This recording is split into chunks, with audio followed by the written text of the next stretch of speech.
یہ تصویر جو آپ دیکھ رہے ہیں یہ ہے مدینہ منورہ کا جنت البقیع قبرستان۔ یہاں پر تقریباً 10,000 صحابہ کرام کی قبریں موجود ہیں، اور یہاں پر رسول پاک صلی اللہ علیہ وآلہ وسلم کی سوائے 2 پاک بیویوں سیدہ خدیجہ اور سیدہ میمونہ کے علاوہ باقی تمام ازواج مطہرات اسی جگہ پر مدفون ہیں۔ اسی قبرستان کے اندر جنتی خواتین کی سردار سیدہ فاطمہ رضی اللہ تعالیٰ عنہا بھی مدفون ہے، اور یہیں پر رسول پاک صلی اللہ علیہ وآلہ وسلم کے لخت جگر ابراہیم اور آپ کے چچا عباس بھی اسی جگہ پر مدفن ہیں۔ لیکن ذرا غور کریں کہ اس قبرستان کے اندر کس قدر خاموشی ہے، اور تمام قبریں اسی حالت کے اندر زمین کے برابر ایک جیسی موجود ہیں جیسے خود رسول اللہ صلی اللہ علیہ وآلہ وسلم کی قبر مبارک روضہ رسول کے اندر اس وقت موجود ہے۔ بس ان قبروں پر نشانی کے لیے زمین سے کچھ ہاتھ اوپر ایک پتھر موجود ہے۔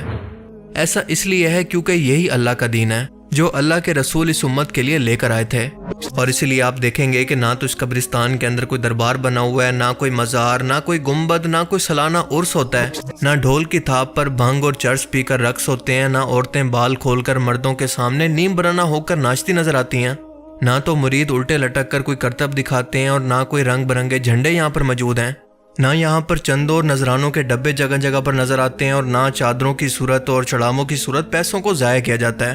اور نہ یہاں پر بدبو سے بھرے پھٹے ہوئے کپڑوں کے ساتھ نماز چھوڑ کر بھیک مانگتے ہوئے ملنگ نظر آتے ہیں، نہ ہی یہاں پر قبروں کو سجدے ہوتے ہیں، نہ منتیں مرادیں مانگی جاتی ہیں، نہ کوئی کیڑے مکوڑوں کی طرح رینگ کر دربار پر آتا ہے،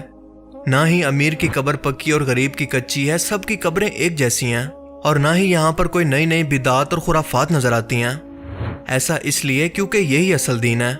اگر ایسا نہ ہوتا اور یہ تمام خرافات دین کا حصہ ہوتی تو ان ہستیوں سے بڑھ کر ان تمام بدعتوں، ان درباروں اور مزاروں کا حقدار آخر کون تھا؟ تو پھر سوچیں کہ آج یہ کون لوگ ہیں جو کہ خود کو کہتے تو مسلمان ہیں لیکن انہیں توحید کی بنیاد تک کا نہیں پتا،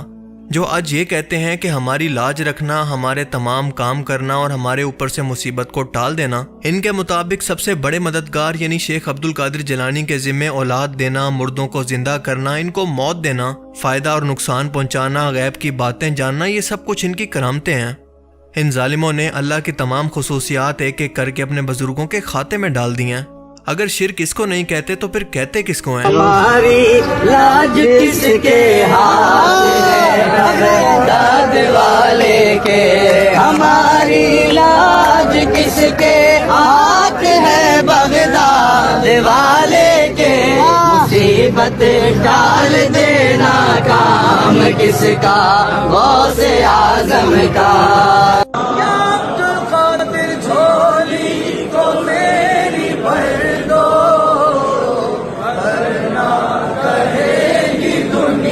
کیا وہ ایسوں کو شریک بناتے ہیں جو کچھ بھی پیدا نہیں کر سکتے اور خود پیدا کیے جاتے ہیں؟ دیکھیں، اگر دنیا میں بھی کوئی عورت اپنے مرد سے بے وفائی کرے تو آپ مرد ہو کر یہ برداشت نہیں کر سکتے کہ کوئی میرا ہو کر کسی اور کو اپنی محبت کے اندر شریک کرے، تو اللہ کی ذات کے بارے میں سوچیں کہ وہ کتنی غیرت مند ہے۔ وہ بھلا کیسے برداشت کر سکتی ہے کہ میں نے ہزاروں سال تک ان انسانوں کی ہدایت کے لیے پیغمبر اور رسول بھیجے، کتابیں بھیجی، معجزات ظاہر کیے، اور نافرمانی کرنے پر آنے والے عذاب سے پہلے ان کو ڈرا کر بتا دیا کہ مستقبل میں نافرمانی کا یہ انجام ہوگا۔ حساب کتاب سے متعلق ان کے آنے والے مستقبل کے بارے میں ایک ویڈیو فوٹیج پہلے ہی چلا کر ان کو خبردار بھی کر دیا۔ اب بھلا اس سے بڑھ کر اللہ کی ذات انسانوں کو کیسے سمجھاتی؟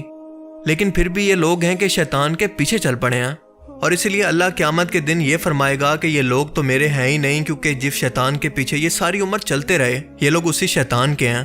اور اس شیطان کے بارے میں بیان ہوتا ہے کہ وہ جہنم کے اندر آخری بار جب ان مشرکوں اور کافروں سے بات کرے گا تو کہے گا کہ میرا تم پر کوئی زور زبردستی نہیں تھی، تم لوگ اپنی مرضی کے مالک تھے، میں تو بس تمہیں وسوسے ڈالا کرتا تھا یا پھر مشورے دیتا تھا، جو کچھ بھی کیا تم نے خود اپنے ساتھ کیا، لہٰذا آج کے دن تم لوگ مجھے ملامت نہ کرو بلکہ خود کو کرو، میں نے اپنا کام کیا اور تم نے اپنا۔